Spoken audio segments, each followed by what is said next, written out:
Everything you wanted to know about the strategy and approach that goes into making amazing digital assets for your next campaign.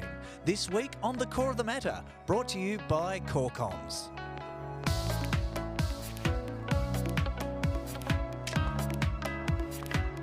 Welcome. I'm Adrian Smith, Managing Director at Core Comms. We deliver marketing and communications with passion, excellence and trust. How many assets do we need? What platforms are they on? Do we need video, animation, still photography, blog articles, all of the above? And importantly, are the assets we create going to appeal so the audience not only clicks through, but follows the call to action? Today on The Core of the Matter, we're talking to Core Comms digital specialist Pauline and graphic designer and creative Ben Hope about how they deliver digital assets that work. Also, they'll tell us how to make assets contextual for the different digital platforms used to reach your target audience so you know they're going to work. Before we start off, it wouldn't be a discussion about marketing without a statistic. This one from Life Marketing. Social media and video content are the biggest current online marketing trends. Internet users spend the majority of their time online on social media platforms or watching video content. Indeed, the growing number of videos on social media enables users to combine their two favourite activities. To make the most of this trend, marketers are investing in both social media marketing and video advertising, which is a key focus for our business. And how's this stat from Cisco?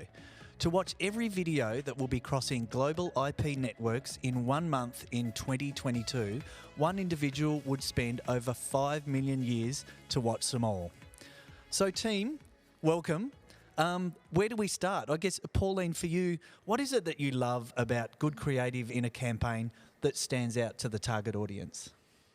I think that the standing out point is really key here. So the advertising space is becoming more and more crowded. And that trend is just happening every year, more and more, but even more so with the pandemic. You know, unfortunately, they lost the ability to interact with people face to face. And so if they didn't have great presence online yet, they rushed to it. And advertising online became just the thing to do in the past 2 to 3 years. So just to give you an example, the ad spend for 2022 is due to reach $173 million just for this year alone. So the idea of standing out is key because you're competing with more and more advertisers, more than ever before. And a good creative is a key component to do that. A good creative will grab the attention of the people online, right? Like they'll stop you from tapping to the next story or skipping the video. So that's definitely key, I think. And for you, Ben, what is it that you love about good creative in a campaign?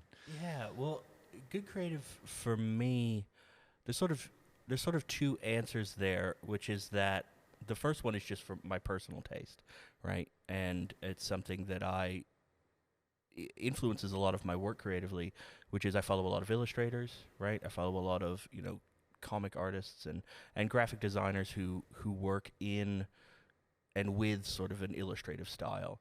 But the answer from a more, I guess, holistic perspective is the creative that stands out is the stuff that you look at and you think, oh, okay, that had to be that way, right? That hits the message in a way where it's difficult to imagine doing it in a more precise, more efficient, or just more correct way. And that's such a weird thing, right?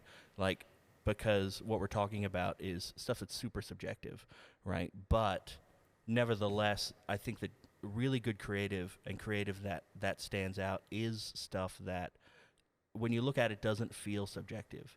It feels like, oh, this is true. This is the right thing. And that's really hard. Yeah, it turns out. And I guess, Pauline, that's a bit of a balance. How do you bring that creative strategy and the marketing strategy together? Is it through a creative brief and a marketing brief and marrying them up? Yeah, definitely. So whenever a new project comes, to the table, Ben and I, will sit down and we'll both think about what is the ultimate goal here? What are we trying to achieve? Where do we want people to go? Where do we want people to feel? Because a very easy thing to do, right, is to get very excited about a project. It's a new project. We want to do something awesome. And so, it's super easy to rush into it and start coming up with lots of really cool ideas. And in all that, you're losing the fact that it's not about what you want to say or what you think is cool. It's about what people want to hear at the end of the day. So you almost have to reverse engineer the whole process and start with your end point where you're hoping to get, right? And then you're really looking into how are we going to get there? So what do people want to hear? What do people are going to, what do people respond to? And then the creative element will help get there. The kind of targeting, the copy, everything will come at that stage. And that's when you build up your creative idea, really. And so I guess that's what clients pay us for. That's the difference when you get good creatives in and good strategists in, that you put yourself in the feet of the target audience, which not everyone can do, and a lot of clients can't. If if you're a CEO or a marketing manager and you've got all of these competing interests, quite often you can't, and that's what we need. But Ben, how do you sort of step yourself into that when you're working through?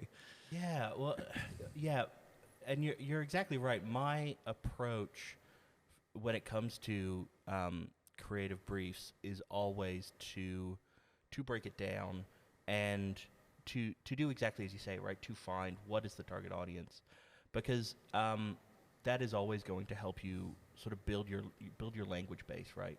Figure out sort of what's of interest to them, and what will they respond to, and most of all, sort of what do they need, right? And that is I think sort of a if you'll excuse the pun, a core concept, which is that you have to be thinking from a creative point of view of like what is needed here, right?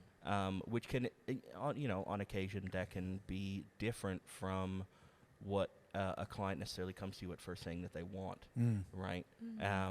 And for us on the more digital side, we then also have to marry that, like what do you need, and also what are we able to give you of what you need, and fortunately, working in digital, there are so many tools that allow us to customize that, right? That is probably by far the greatest advantage of digital, is our ability to serve things to different people, and from a creativity point of view, be able to customize things for people and know that they will be that those things will be seen by the right people, right? And Ben, you've touched on it for you. So if we were going to target Ben Hope in a campaign, we would probably want to use comics and illustration and some smart, snappy, creative strap lines or whatever. So that contextualization is really the key. Pauline, can you talk us through a little bit about the contextualization of different platforms? What brings people to a platform, and why do we need to be thinking specifically about a platform when we're developing these creative elements? So it's such a great topic. There's a few sub-layers here that we can talk about. I think before we get to the platform element, a really good thing is to think about how people within a certain audience will respond differently to different things. So, for example, let's imagine that you're trying to reach parents. You're trying to speak to parents, right? And you'll have parents of teenagers and parents of toddlers, of little babes. If you're talking to these parents in the exact same way, it's not going to land. They're not living the same experience, right?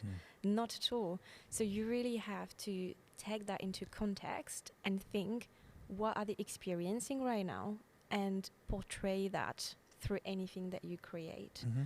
When it comes to to the platforms, you're absolutely right. People are not on different platforms for the same reason.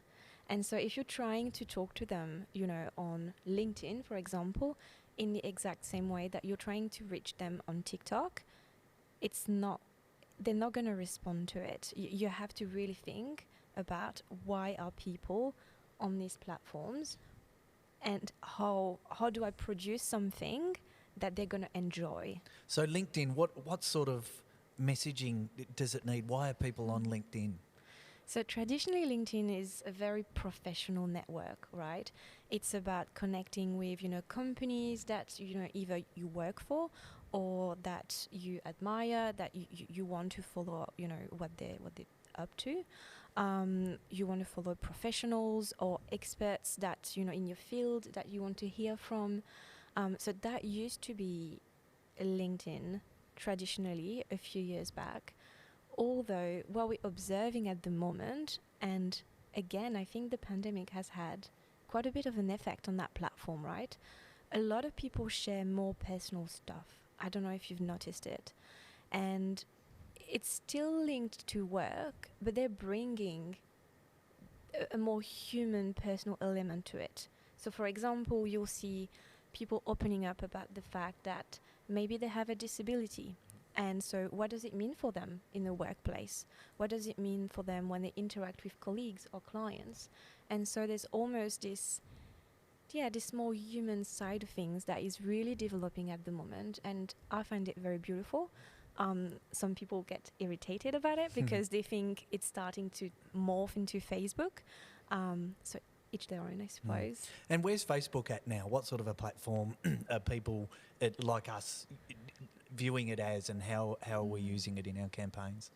So Facebook, you have that more personal approach, right? You often connect with your family. That's the main thing that I hear from people. You connect with your friends and your families, and you kind of keep in touch through it, and you share a little bit of what you've been up to. But people on Facebook, they tend to join groups a lot. They tend to really come to it almost as a forum to really express themselves. And you'll see much more longer form. You'll see more text, more, opening up. You'll see, albums of, this is the family holiday. This is the kind of vibe that Facebook has. Great. Instagram? Instagram, people used to say, there's a bit more younger people on Instagram. I don't think it's necessarily true now. It's very visual, and at the moment the focus is on videos. I don't know if I see Ben nodding. Yep. Yeah, like you've got your reels, you've got like all your video content, your stories, and because Instagram made a change to its algorithm in the recent years, so you used to see the post in chronological order, right? So you wouldn't miss a thing. And they changed it to, well, now we're going to show you what we think you're going to enjoy the most.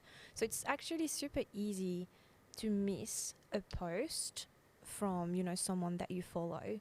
But because you've got all your stories at the top, very often people will spend more time tapping through stories and having a quick check and checking on the people and the accounts that they follow through that. And that's why you see people sharing a post that they've made to their stories more and more, to kind of encourage people to visit the feed and make sure they've not missed it.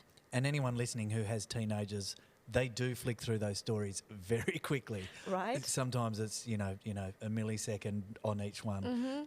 So to be able to grab that attention is really, really critical. Yeah, like honestly, the attention span of people has really, it's kind of come down to a few seconds. And it doesn't mean that people won't watch something for very long. It means you have a few seconds to grab their attention and convince them that it's interesting. Yes, you do want to watch that longer form video, because people do consume still longer form videos, but the time that you have to get them on board is getting, smaller and smaller.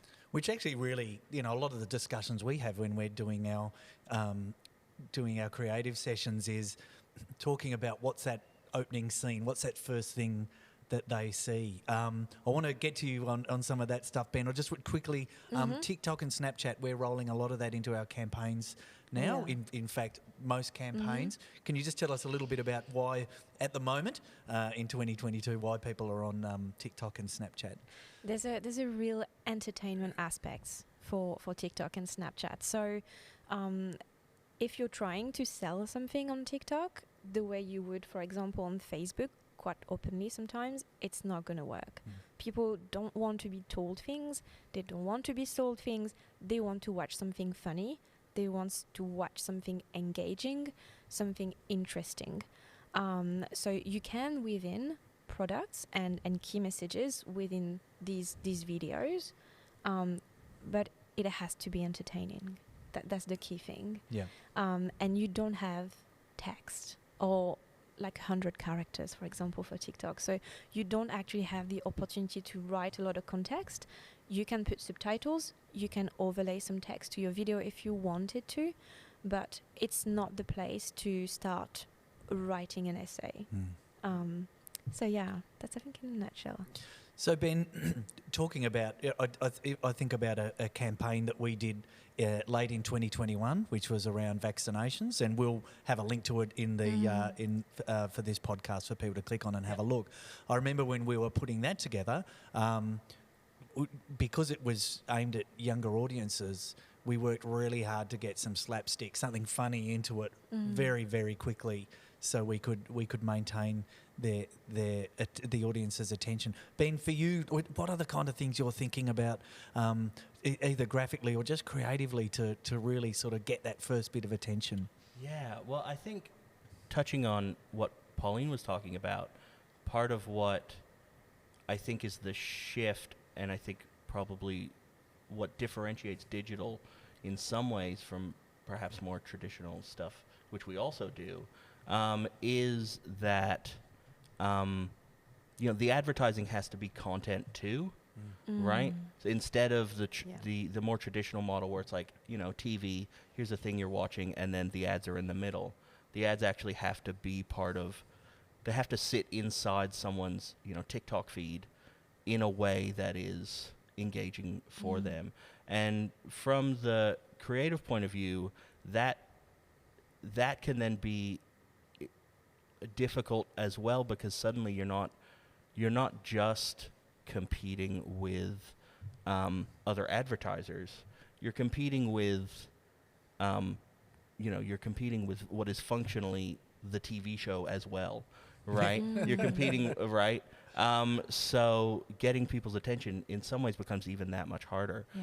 I think the way that we try to engage people and speak to what is sort of true for them, or what is true to their experience, the actual answer is not very exciting, because it's just research. And research is such a core...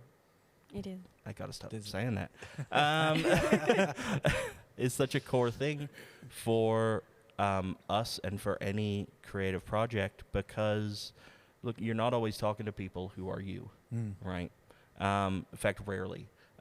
So understanding, like, what are the touch points for these people, for what you're mentioning with Jaden, right? That is something where, we had to look at, okay, what are other products that are aimed at these audiences, right? We, for that, when designing a lot of the graphics, we looked at things like energy drinks and stuff, things of that nature, to really sort of get an idea of, okay, what is the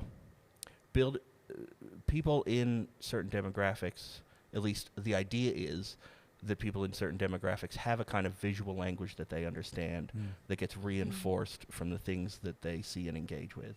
And so part of doing that up is, and doing that right, is learning that language, right? So yeah, it is tough, but is, I think, sort of outweighed a little bit by the fact that you can pick and choose the bits of the language that matter most. Yeah, right. So you don't always, I don't have to know everything there is to know about, teenage boys who, would be in the age bracket to get vaccinated. I just have to know a few things. Yeah. Yeah. Yeah. Otherwise, you'd probably just second guess yourself and come up with Totally. something pretty lame. Yeah. Yeah. And, the things that we watch are full of contradictions, right? So you can't, you got to pick and choose. And that all comes down really to tone, which is, what says the thing that we want to say, but also says it in the right way with the sort of flavor that we're looking for. Yeah. So I want to talk about with that, people look at social media and the targeting, and they think, oh, this is actually a really cheap way to reach people. And in one way, they're right. But our budgets are changing massively in our business when we're doing social and digital marketing, and we're talking about a very small spend to pay to reach an audience, but a big spend to have something that's going to creatively engage with them and also last for the duration of the campaign, when actually you could be burning up assets more quickly on one platform than the other. Pauline, do you want to talk to us a little bit about where things are at? I guess, TikTok, you need more assets in a campaign than you would potentially for Facebook. Do you want to talk a little bit about that? Yeah, definitely. That's the concept of creative fatigue. So that's basically when people have seen the same ad so many times that they're sick of it. They don't want to see it anymore. And that point of reaching creative fatigue will happen at different stages depending on the platform that you're advertising on. So you're right, TikTok, for example, 1 week. Yeah. One week you reach creative fatigue. So, ideally, you want to have a slightly different video every week for the whole duration of the campaign, because people are on the platform to get entertained, and once they've seen a video, they've seen it. They don't want to see it over and over and over again. Facebook, you have a bit more time depending on the size of the audience that you're trying to reach as well. So the more people you're trying to reach, the less likely you are to reach creative fatigue very quickly, versus if you're trying to reach a small group of people, they're going to see your creatives faster, right? You're going to reach everyone quite quickly, potentially. So there's that to consider, and there's also the idea that ideally you got to give a platform as much content as possible and in as many different formats as possible, to give it the chance to optimize the campaign and test what works the best. That's a big thing, isn't it? So I think about in the early days when we were in our business, when we were doing social media advertising, 10 or more years ago, it was just about if you've got a decent photograph and a television commercial, then that's what you put out there and you just send it away. But for the marketing managers out there trying to sell an idea up the line to their manager or to a CEO, or if you're a small organisation, if a group of business owners, you need more than one big asset. You need actually lots of assets to follow people around, because and we do get into this in other podcasts, and we can have a link to them on the page for this. But we do test. We don't necessarily know exactly what an audience is going to do and how an audience is going to respond. But you can very quickly, and having that flexibility in the campaign, in your budget, and in your idea, so you can actually quickly potentially re-engineer, right? So because it might not work. Yeah, exactly. I think a really, really cool stat in relation to that, which actually completely blew my mind, was that, the most successful companies and brands online, they produce and launch 11 times more assets than the less successful ones. Wow. Just sit with that for a moment and just imagine the sheer volume of design and creative assets difference. And and it really speaks, to the fact that, well, there's the creative fatigue element. There's the fact that, people within the same audience, like the parents example that we've talked about earlier, well, you're not going to create the same creative for them, right? If they have teenager or if they have a little babe, you're going to have to adapt your creative. So even if the kind of key messaging is the same, your creative will look slightly different. You also want to potentially A/B test your creatives. Like you said, we don't always know what's going to make someone tick. And maybe, we come up with 2 or 3 really strong ideas and we want to test them. That's when you create slightly different, videos or images or GIFs or whatever you're creating, and you're testing these ideas to see how they land. But yeah, you do need time to produce that, and budget is a big consideration, of course. Yeah. So, good chat about creative, guys, and how we're approaching it and what people need to be thinking about. I guess, like, just top takeaways from today, Pauline. What is it for you? I would say that you really, really have to focus on the audience that you're trying to reach. It's not about you. It was never about you. Stop it. It's about the audience. And I would actually love to hear Ben's opinion on that, but I think that it's best to focus on one platform, develop all your creatives, and do it really, really well, rather than trying to be everywhere and land nowhere. Yeah. Ben, what do you think? I guess to Pauline's comment, and then key takeaways for today. Yeah. I mean, you're 100% spot on. The thing, to know, and this is where the creative brief comes in, right? Because it gives you that little bit of step removed between client and creative, which is it's like a little bit of like a mutual contract, right? Yeah. Here's the problem this thing needs to solve, and with consideration to this is for the audience, to the extent that I, the designer, may not 100% love how it looks, that the client may not 100% like how something looks, but that's okay because the target is probably not them, right? And as for the other sort of takeaway, I had to stop myself from saying core there. Please continue. I love it. The other takeaway, I think, would be, like you say, it takes a lot of time. All this stuff takes time. And especially when you get into things that have large scope, right? And the way that meshes with digital is such that usually you're not targeting a large scope. Correct me if I'm wrong here, Pauline, but you're targeting a bunch of small subsections of that. Ideally, and you have to have different creative for each of them, or at least a different variation. And hopefully the solution you've come up with is pretty flexible and can work in some way for each of those. Yeah. But even so, you're having to adapt everything for different audiences, then adapt those some number of times for different platforms. Just give your creative some time. Give them some time. Ben needs more time, guys. Ben needs more time. We sort of all need more time, don't we? It's just not often that you give them that time.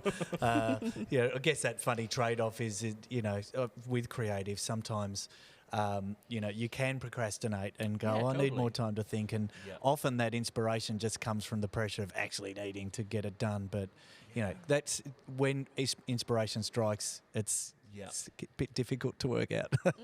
Yeah, totally. It's definitely a mix, right? It's like you need time and you also need deadlines, and those two things don't always go hand in hand. No. But you figure it out, right? And that's the other skill that I think we bring to the table. I think any good, advertising place brings to the table is, solving for things you don't expect, right? Solving for things like not having enough time or something has to change, and you make it happen. Yeah, you rally the troops. Rally the troops, get around it. Yeah, exactly. Do a good brainstorm. Hoorah. That's it. That's the Corecom's sign off. I think it is. Okay, well, thanks, guys. Thanks for the chat. That's Corecom's digital specialist, Pauline Lejeune, and graphic designer, Ben Hope. Jump onto our Core of the Matter page at corecoms.com.au/podcast for links used in the making of this podcast. The Core of the Matter is produced by Core Comms based in Hobart, Tasmania. Join us on social media and leave us some feedback and tell us what you'd like us to cover in our next podcast. I'm Adrian Smith. Until next time, harness your passion and be a nice human.